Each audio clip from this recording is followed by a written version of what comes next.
from the storm, it's you I'm choosing. You've got a love so pure, it pulls me in for sure. It's all consuming. Your gentle lovingness washes away my mess. It proves you truly love the real, real me. Behold the beauty of the Lord.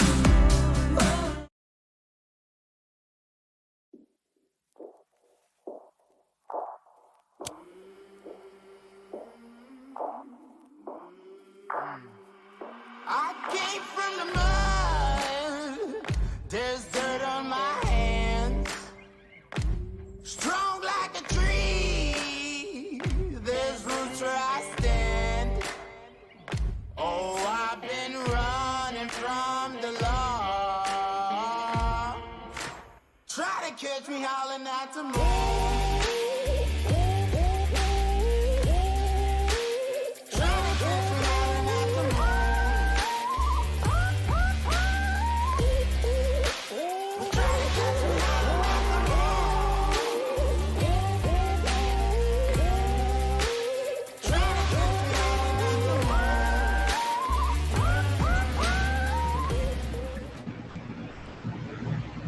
Good evening, everyone. Welcome to Recovery Unplugged Live. Hello! Hey, Amy, how are you? I've got a code. A year to the day. No kidding that I had COVID last year. And you got a cold today. Yeah, but it's just a code. Just a cold. Yeah, it's just a code. Trust me, COVID feels much different from this. But I'm fully vaccinated now. I got my booster shot. Oh, you got a booster already. So I have diabetes, so I have an underlying health condition that allowed me to get the booster shot. Everybody in the house is fully vaccinated now. Gotcha. Well, currently our episode with Sophia Louisa is nominated for Best Producer and a special jury award out at the let's see what it's called, the U.S. Hollywood Golden Film Awards, and they're very nice trophies. I got a couple for Letters to Daniel, one for director and one for editing. That one actually is Clint's, So, and they give you nice certificates, embossed certificates in little folders. But I'm hopeful we win. I'd like to get out there, meaning I have a GoFundMe, but I understand this is that time of year where people are Christmas shopping, because I just bought $111 worth of candy for all the kids and the people in the Christmas present arena in my family. And I used it on my EBT card. Hey, at least you got all that shopping out of the way. Yeah, that's the nice thing about the EBT card, and the nice thing about living at home. I give part of my money for the groceries to the house, and then the rest is mine to either feed my cast and crew, or like when it's Christmas and I want to do something for the kids and I don't have any other way to do it. So, but also the episode with Annabelle and Lorraine is screening virtually at the Louisville International Festival of Film in my hometown, and it's $10 for a VIP pass. Gets you into all the Q&As. You can see all the movies, and the movies are screening for a week. So, nice. And we're in the experimental and new media category. I love it. That's awesome. Yes. For submitting Recovery Unplugged everywhere. Yes. I wouldn't. I'm really excited about that, but I'm also excited about our guests that we have on today. Valerie Whitcomb. I met her at, was it 2019 or 2018? 2019. Yeah, and right before COVID. That's what I think of COVID. Yeah. and she was there. She was there with her lovely wife and supporter with her documentary, The Blueberry Farmer, and she has done all kinds of interesting things. So, let's watch the why don't trailer you? for the Blueberry Let's. Farmer, and then we'll get back Yes. right into the interview. All right. Yeah. All right, sounds good. Well, welcome to Recovery Unplugged Live, everyone. And we have Amy McCorkle, our host extraordinaire, and she's going to be coming back and interviewing filmmaker and award-winning musician Valerie Whitcomb. So let's check out that trailer, and we'll be right back.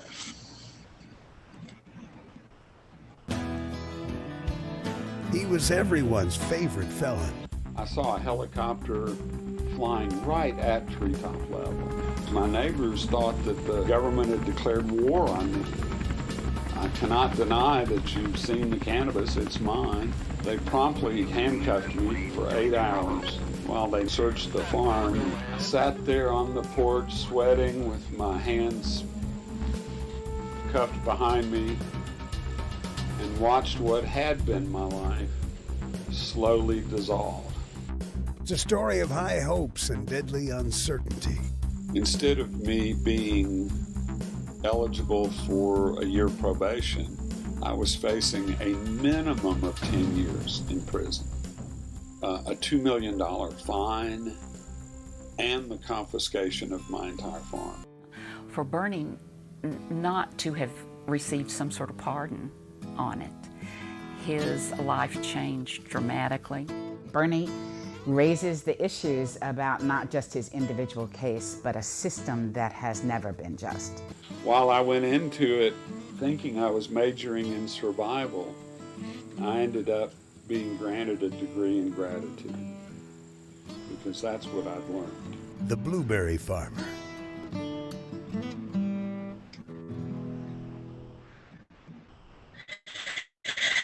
Hi, everybody. Tonight, as I said, we have a lovely guest in Valerie Whitcomb, and she is an amazing person with an amazing story.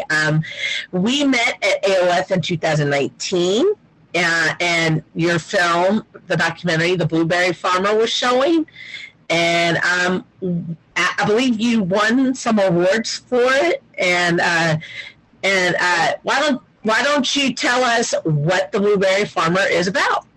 Well, The Blueberry Farmer is the story of everyone's favorite felon, Bernie Ellis. And he was a local guy that I met in Nashville. He had worked for years as an epidemiologist.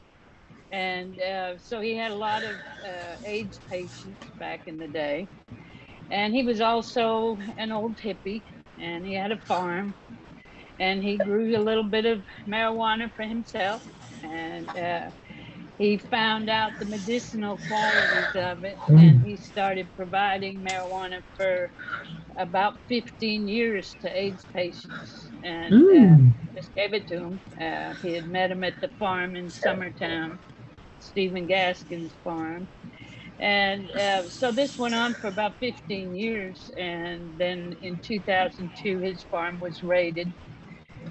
He was out on his bush hog, and here come the helicopters and the four-wheelers and the police cruisers, and they put him in handcuffs on his front porch for 8 hours while they searched every building on the place and tore it apart. And they wound up finding 7 pounds of marijuana. And in the process of all this, the film is about his 10-year struggle to save the farm because the government wanted to take it in the drug bust. And he lost his career. He wound up going from about $100,000 a year to food stamps.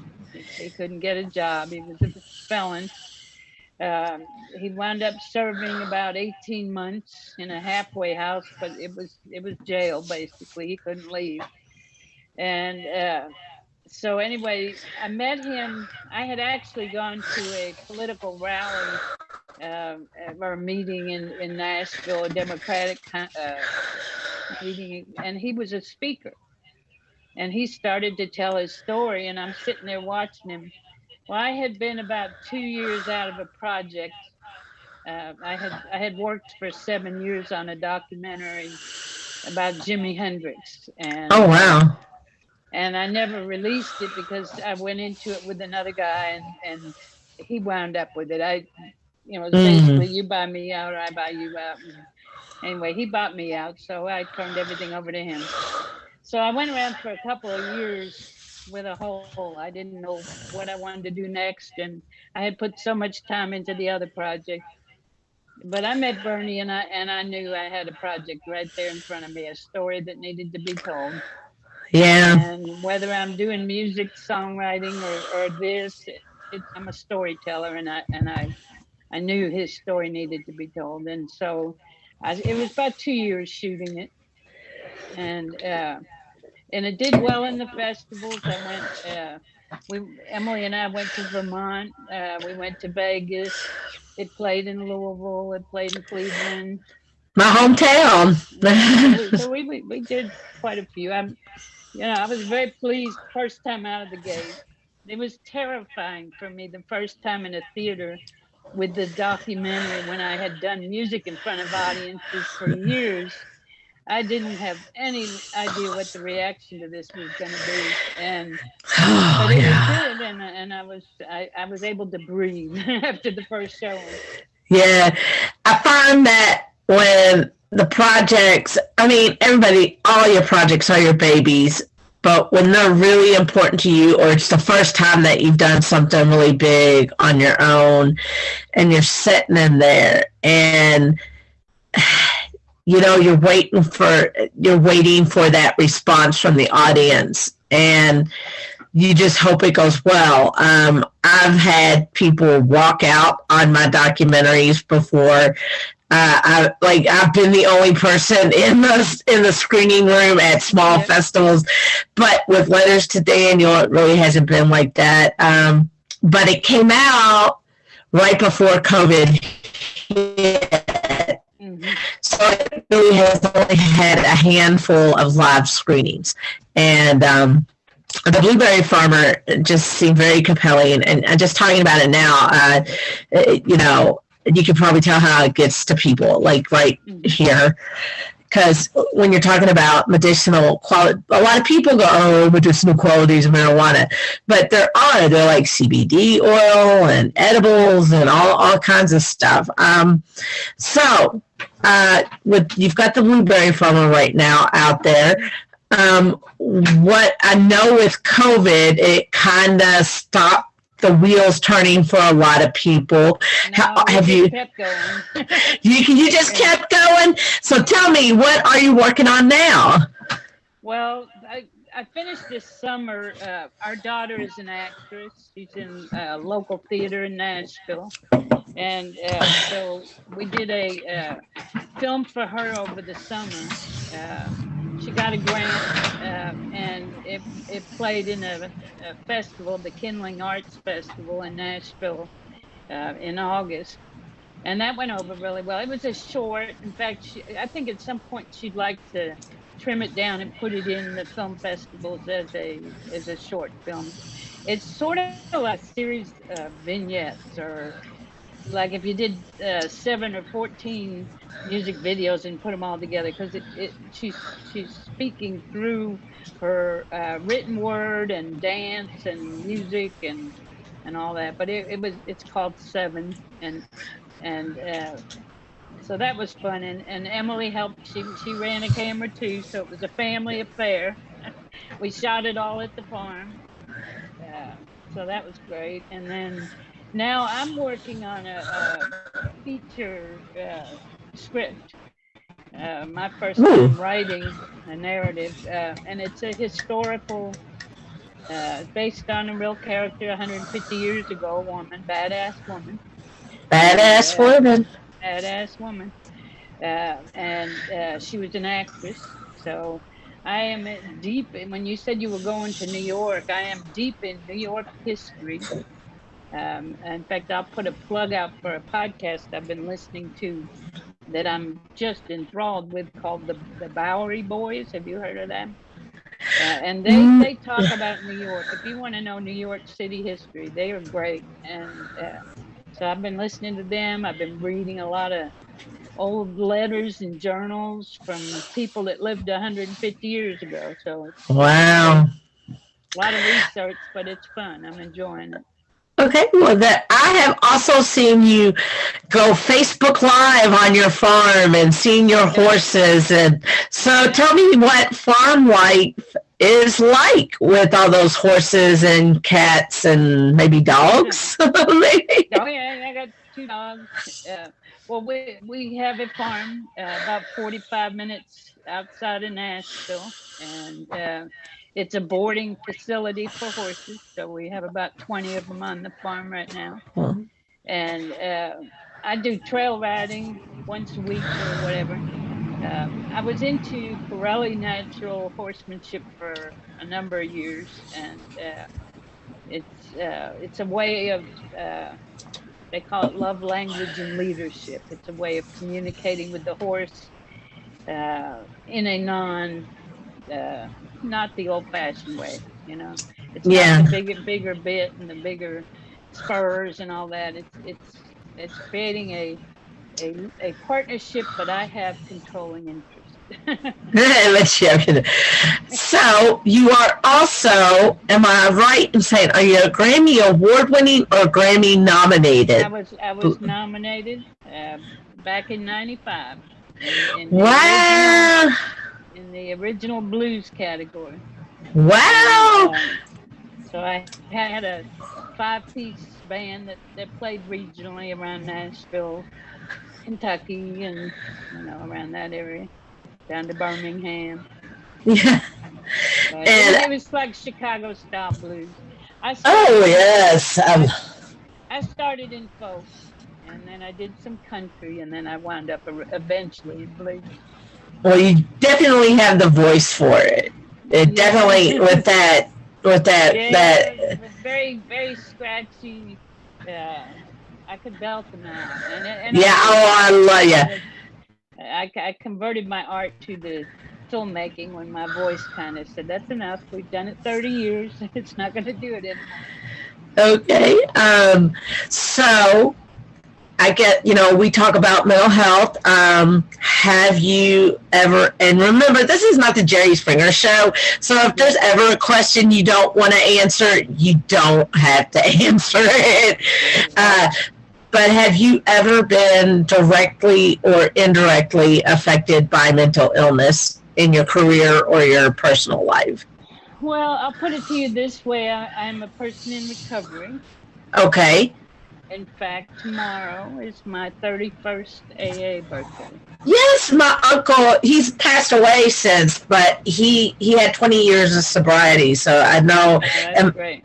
And my parents, yep, my parents met in OA, so I like to say I'm a program. Yeah, I recognize that as legit.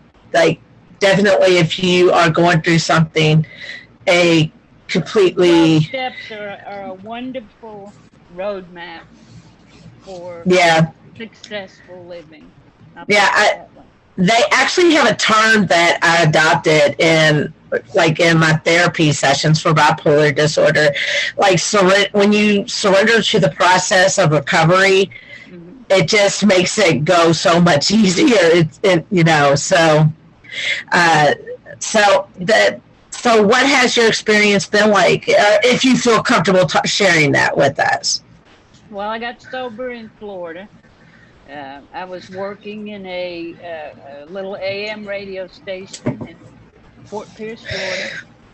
And I guess I was what you would call a high bottom drunk. Most people around me did not know I had a problem. And I was doing a job, every day, and a lot of pressure with the work. But until I got out of there every day, you wouldn't know it. Right. So I went home and drank. I was a solitary drinker. I drank and I convinced myself it was medicinal. Well, it's like, what do they say? It's a self-diagnosed disease. So right.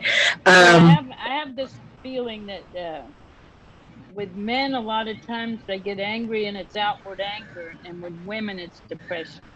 Yeah. It's inward, and so I know that that's what happened with me a lot. And so when I got sober, 6 months later, I moved to Nashville. Now they say don't make any changes for a year. So I changed everything in 6 months. But when I got to Nashville, the first thing I did.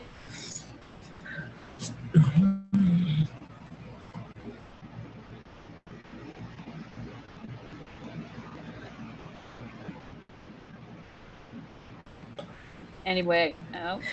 Yeah, I'm here. There you are. There you are. Yeah, I heard you said first thing to Nashville. Sometimes the internet is not great around here, and I have to turn my video off to get it to keep going and not boot me out. Yeah. So, as you were saying, you said... Well, I moved to Nashville, and I went to an AA meeting, and I met my sponsor in that meeting. I met my future landlord's son. So anyway, I found a place to live through the meeting. And I got a duplex, moved in, started going to Music Row and pitching my music, and pretty soon got a band together. And then MTSU in their recording industry program. So I figured at least the next 4 years I'll be focused on my music. So that's what I did. And it was just one step at a time, you know. Yeah. I stayed very close to the program for a long time.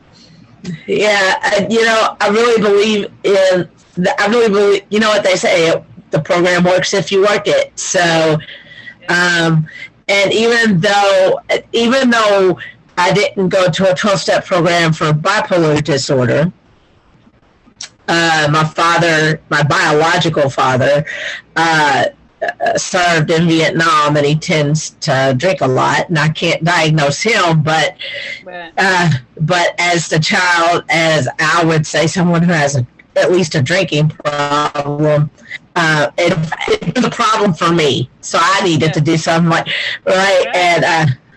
so I did Alateen and Al-Anon and that kind of thing, and but so by the time I got into therapy, once I knew what was going on with me, and I got into therapy, they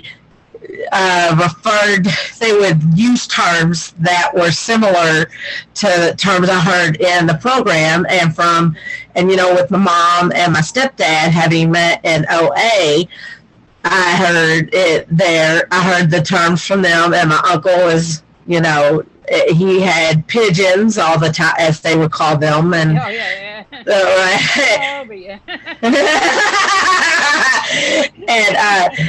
and so terms that I heard, maybe not necessarily the steps themselves, but terms I heard within the four walls of the program were very familiar to me, and so I didn't resist that road so much to recovery. Right, I was in my 20s, and I was having it once I started having trouble writing and creating. I said, I cannot live like this.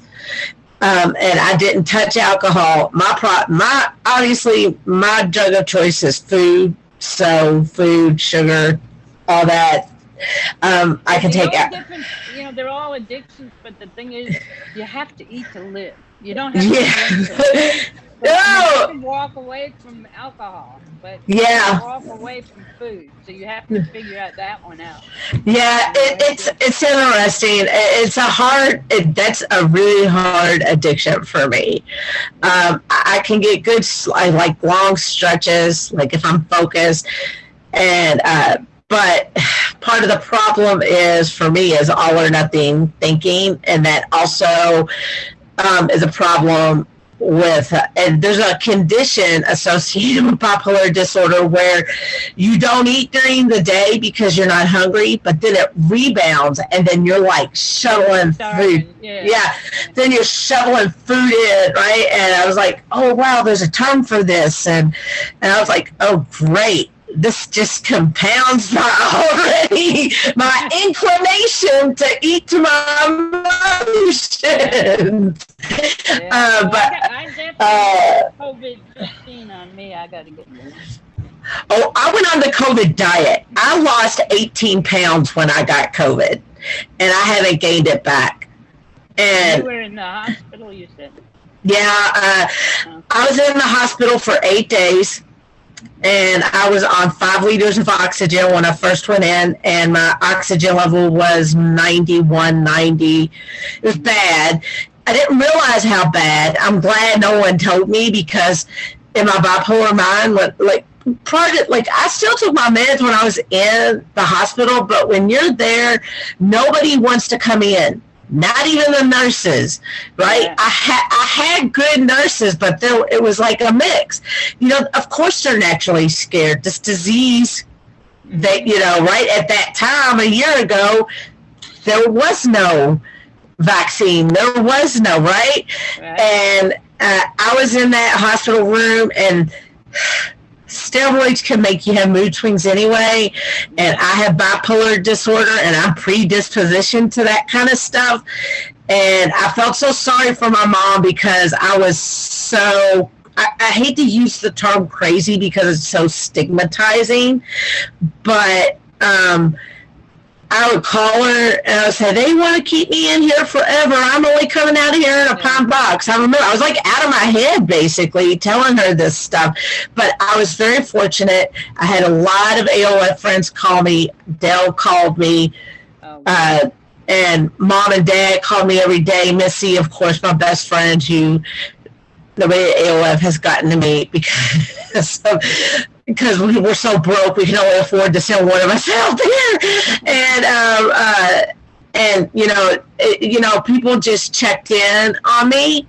But I just wanted out. But fortunately, they were able to bring my need for the oxygen down, wean me off of it. And then I haven't had any long-term effects. So I've been very.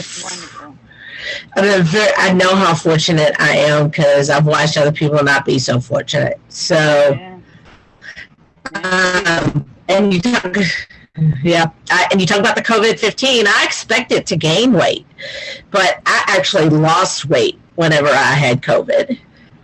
Yeah. But so, any interest? So I'm going to do a speed round of fun questions. And okay, so if your life were a movie, what would the title be? Based on an old movie or what? Your life, what would the title be? Any title you want it to be. Well, Dr. Doolittle's already been taken.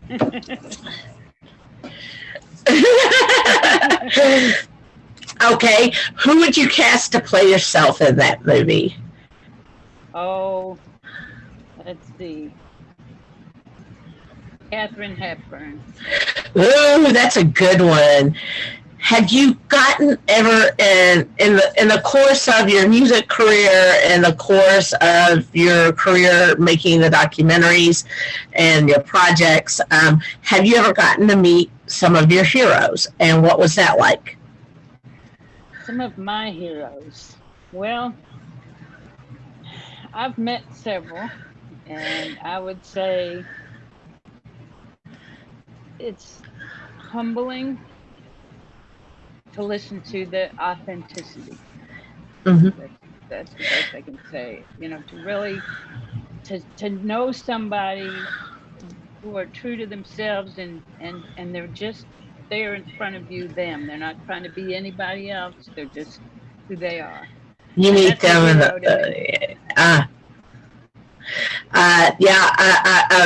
I think I've listened to Darius Rucker talk about, he says, I've gotten to meet through my career many of my greatest heroes, and fortunately I never have to meet some of them again. And I was like, dude, that's harsh. But that's what I worry about, right? My hero, I don't want them to ruin it for me. I can't think of too many. I mean, I guess some, that addiction is prevalent in our society, and I think that's probably when I've been disappointed, but I certainly can relate. I understand. Yeah. Okay, so if you were to have any advice for aspiring musicians or aspiring filmmakers or aspiring farmers for that matter. And they might be who might be struggling with mental health issues, substance abuse, alcohol abuse issues. What words of encouragement and wisdom would you have for them? Well, encouragement, I would say you're not alone. So whatever it is that you're interested in, find other people who are doing that. And if you're trying to go further with it, find people who've already been there and find out how they did it. Because those are the steps you need to take. There's no shortcuts. You can't just get there by hoping. No. So find out the things that they did. And I think that as a general rule, I mean, I know a lot of people are really busy, but I think when you talk to them about what they're really interested in, and it's what you're trying to learn, if you can offer to buy somebody lunch or a cup of coffee and say, will you sit and talk with me about this? I want to know how you do it, or I'm trying to get ideas on where I can go. I think that people love to share.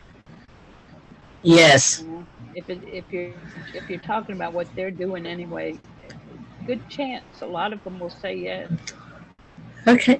John, are there any viewers out there who have questions, or do you have questions or any comments?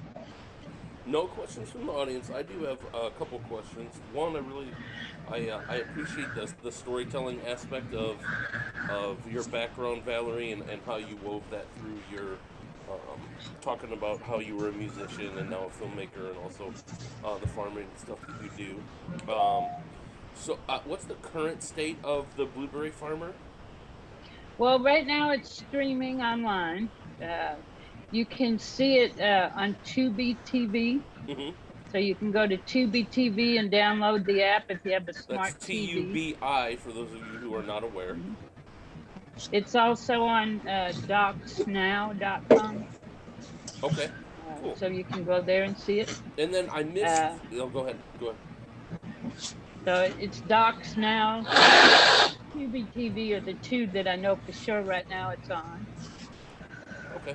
And Bernie has sold the farm. He sold it? has moved out there to New Mexico. And if you watch the film, there's a lot of interaction that he had in his work with the Indians that were out there. And so he's living fairly close to one of the native lands. So he's happy. Good. Oh, that's good. Good. And what's your project that you're working on now? Well, right now, like I said, I just finished 7 with our daughter, and that has streamed at one festival in Nashville so far, and we got to trim it down a little bit and get it in the short film category. I think is what she wants to do next with it, but I'm waiting to hear from her what she wants to do. And what I'm working on is a screenplay for a feature-length film it's about an actress from the 1800s, and it's her life story. You said? Did you say she was a badass bitch, or what'd you say? She was a badass woman. See, I was surprised they say that wouldn't be when you're writing a story, the saying goes, and I can't remember who said this, but when you write a story, Act 1, you send them up the tree, and then Act 2, you throw rocks at them, and Act 3, you bring them down off the tree. So her whole Act 2, I didn't have to struggle at all. There's rocks everywhere. Gotcha. But she did. She went all around the world, became famous 150 years ago, and we never learned about her in history. So I said, well, we need to tell her story. I like it, and I like your approach to filmmaking and how you choose your topics. I also am surprised you didn't choose Badass Woman as the name of your film. If they were going to make a film about you. Can you say a little bit more? I don't think I heard a lot about this. A little bit more about your farm and the work that you do there, and well, we have a boarding facility. It's called Avalon Farms, You can find it on Facebook. And my website, too, I have valwhitcomb.com as my site, which takes you to the film and the music and the farm. But it's 400 acres or thereabouts. And we have boarding, and we have a women's group on Wednesdays that come and ride. So we go out. We have you can go for 2 to 3 hours without repeating on all the trails. It's basically a valley with ridges all the way around it. And so we have trails up all the ridges. And and my horse, Hendrix, I have a lot about him on the website. Hendrix was actually he came right after I told you I did the documentary for 7 years on Jimi Hendrix. So he's named after the guitar god. But he was a stray. He came onto the farm. Emily said, people get stray dogs and cats. They do not get stray horses. I said, build it and they will come. But anyway, it took me about a month to figure out where he came from. They didn't want him. They said, call animal control. And by that time, I was already in love. But he had never been touched. He was completely wild. 1.5 years, stud colt Tennessee Walker. And Wow. So the thing is, he came. I always say, my horse, my gelding, I had just lost, and I had to put him down. And this horse showed up the day after we buried my gelding. Oh, wow. That's a So I fantastic said story. my spirit horse brought him to me. And he was 'cause I wild. He was Hendrix wild. was wild. He had broken through the fence, and he had never been haltered or anything. So we left after we buried my horse, Sirocco. We went to Tunica, which is a casino area, and Emily said, let's just go and push buttons and eat and not think. Because I had literally spent a month in the arena trying to save him. And so while we were gone, I got a phone call, and one of the riders on the farm called me and said, Val, there's a stray horse on the farm. And he stuck his head out when we were going through the creek, and I almost came off. It scared the crap out of me. So I come home the next day, and I didn't see him, but I put a feed dish in the hayfield and left and came back the next day, and the feed was gone. So I said, well, either he's still here or deteriorated or something. And I put another feed dish down, and he stuck his head out of it. So then I got some help, and we brought some round pen panels and set up a round pen in the hayfield. And about the third or fourth day, I put the feed dish in the center of the round pen and opened the gates. He went in, and we shut him up in there. And that's how I caught him. The very first time I got in the round pen with him, he tried to climb the panels to get out. That's how wild he was. Yeah. And so I had to tame him before I could train him. And then train him, and then now he's my riding horse. That reminds me of the movie Spirit, the animated movie Spirit with Matt Damon. Yeah. Yeah. the Indian. The Indian. No, he's a good boy. That's cool. That is an awesome story. Well, thanks for sharing that. Mhm. All right. Well, it was good to meet you, Amy. Who is on tap? Les Murphy. He is an Knoxville actor, very green, but he has also directed a couple of shorts, and he's very sweet, and he's very supportive, and I've met him a couple of times at Imaginarium. And I just thought it would be nice to have him on the show and have him talk about his process as a writer and his process as a producer, because he truly is independent. I'm not talking about independent in the Hollywood sense, but independent in he's local and they do what they have to do to get it done. That's right. Okay. Well, Valerie, thanks for coming on. Valerie Well, Whitcomb, thank you. everyone. Yes. Grammy nominated singer-songwriter. Are you a songwriter too? Yes. Singer-songwriter. Yeah, I have two. Wow. I have two Well, tell us CDs. about your CDs. What are the CDs? Oh, the first one, the one that got nominated, is Good Woman Blues. And I think that's on iTunes and Amazon or through my website. Okay. And the other one I did for my 25th AA birthday. It was Oh, wow. present to me. Is called Between the Smoke and Tears. Ooh. And then the title song is about my very first AA meeting at the Welcome Home Club in Fort Pierce. Wow. Well, I think this has been a good show. Awesome. And Thanks for coming on and sharing your story. thank you. Me too. And good to see you, Amy. Good to see you too, Valerie. So, I'll see you in Vegas again one of these days. yeah, me too. Yeah. All right, everyone. We will see you next Monday. Are we doing the same time?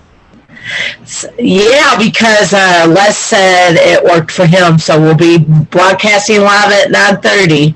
All right. We'll see you next Monday at 9:30 p.m. Eastern Standard Time for another Recovery Unplugged Live featuring Amy McCorkle.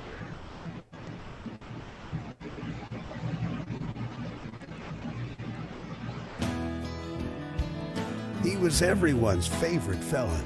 I saw a helicopter flying right at treetop level. My neighbors thought that the government had declared war on me. I cannot deny that you've seen the cannabis, it's mine. They promptly handcuffed me for 8 hours while they searched the farm.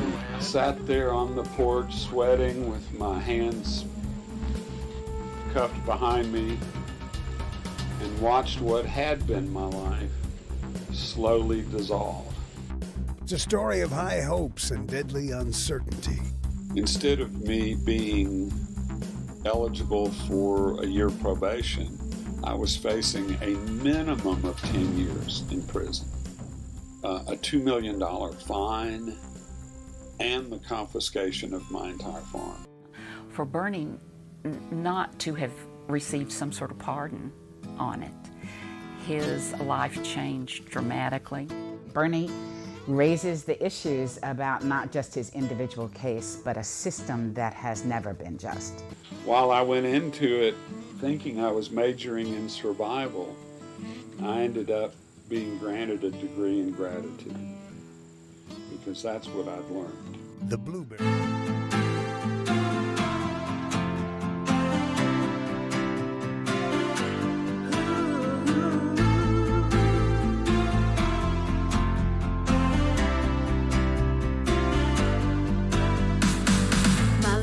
Upside down and shaking all around. There seemed no end in sight. I thought I was losing. I remember what you say. You've got a place for me. Protection from the storm. It's you I'm choosing.